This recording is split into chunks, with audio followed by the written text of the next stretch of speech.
a fella that has written brilliantly about why Pluto is indeed a planet is a guy who is incredibly accomplished, Dr. Philip Metzger. He is a planetary physicist with the planetary science faculty at the University of Central Florida, where he is developing what he calls economic planetary science to help humanity's expansion beyond Earth.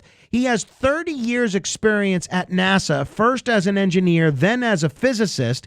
And in case you were unconvinced as to his bona fides, he developed and helped operate space flight technologies. He was the co-founder of the NASA KSC Swamp Works, a research and development lab modeled after the Skunk Works and implementing innovation practices borrowed from Silicon Valley. He's a bright guy. He knows about space. He knows about technology. He knows about planets. He knows about former planets. And I'm thrilled he's agreed to stay up late with us tonight. Dr. Metzger, thanks so much for joining me.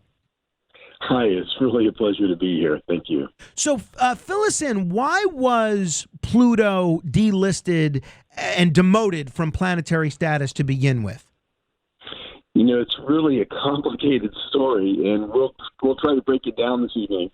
But it came about because there was a split that developed since the 1800s between the culture's concept of a planet and what scientists thought was a planet. And normally, throughout history in science, we try to raise the public's understanding and appreciation of science, and that would mean that over time the public will tend to adopt the scientific ideas. But in planetary science and the definitions of planets, it went the wrong direction for historical reasons. And so then there grew up this mythology about the definition of a planet. If you go look in any astronomy textbook, it'll tell you that the definition of a planet came from the Copernican revolution, and it'll tell you that planets were defined as objects that orbit the sun. Well, that's historically not true. And it's really easy to go look at the writings of Galileo and Copernicus and all the scientists throughout history, and what you'll find written in astronomy textbooks is blatantly false. But astronomers in the 20th century and around the time that they ended up taking this vote, they weren't aware of this. They didn't realize that they were teaching a concept of a planet that came from 1800s astrology rather than from science. And so then there was this discovery of lots of other planets out there near Pluto.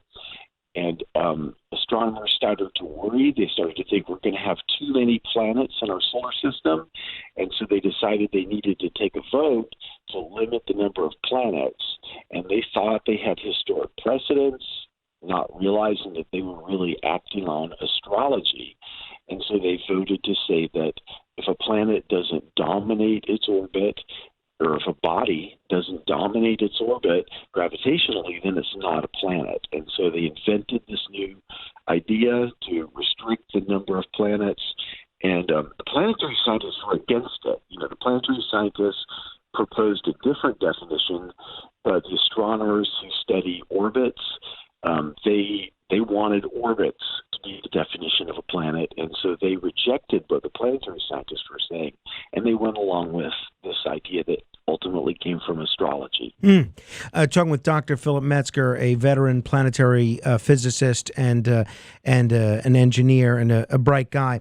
You alluded to the concern that some astronomers had that there were too many planets in the solar system. What would happen if a solar system has too many planets? It doesn't tip over into a black hole or something, right? No, not at all. Most scientists that study planets will tell you what happens is that it makes the solar system more exciting, more interesting, and it's more inspirational for students when you tell them about all the planets in our solar system and call them planets. Like you gave the example of the young boy who was so disappointed when he heard that Pluto wasn't going to be counted as a planet anymore. Like how many people understand that our solar system has over 150 planets in it.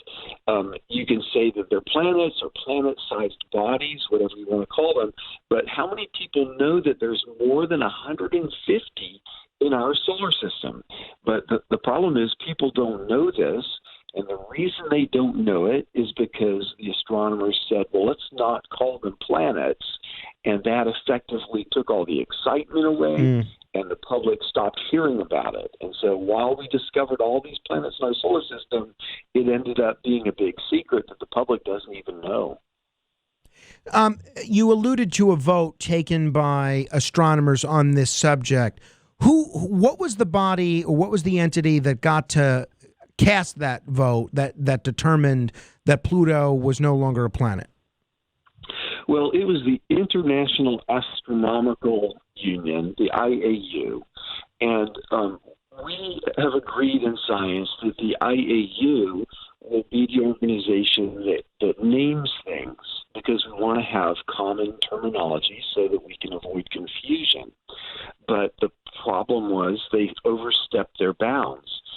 When they came up with this definition of a planet, they weren't creating terminology. They were actually doing what we call taxonomy.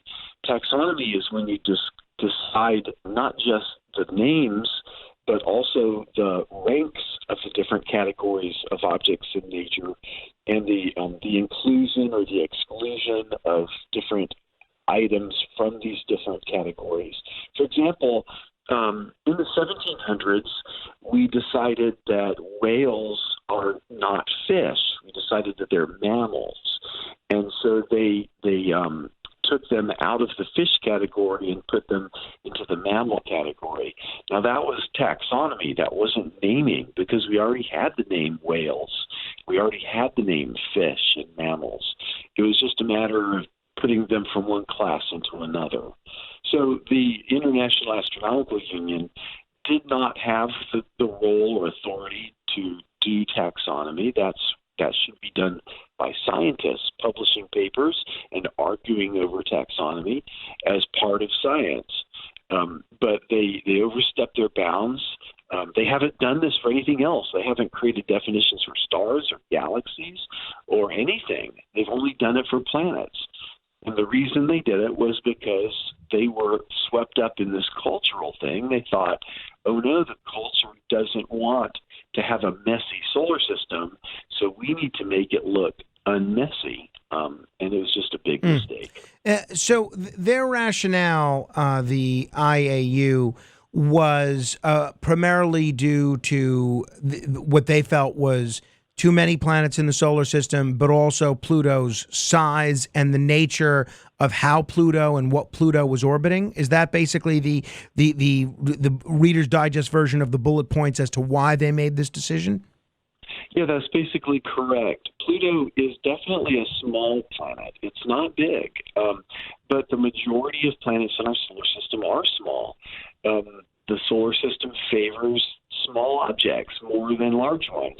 So there's only one object as large as Jupiter, and there's only three others that we put in the giant category. And then we have a larger number of medium-sized planets like the Earth. In planetary science, we say that the moon is also a planet. It's also a moon, but it is a planet. It's a planet that orbits another planet.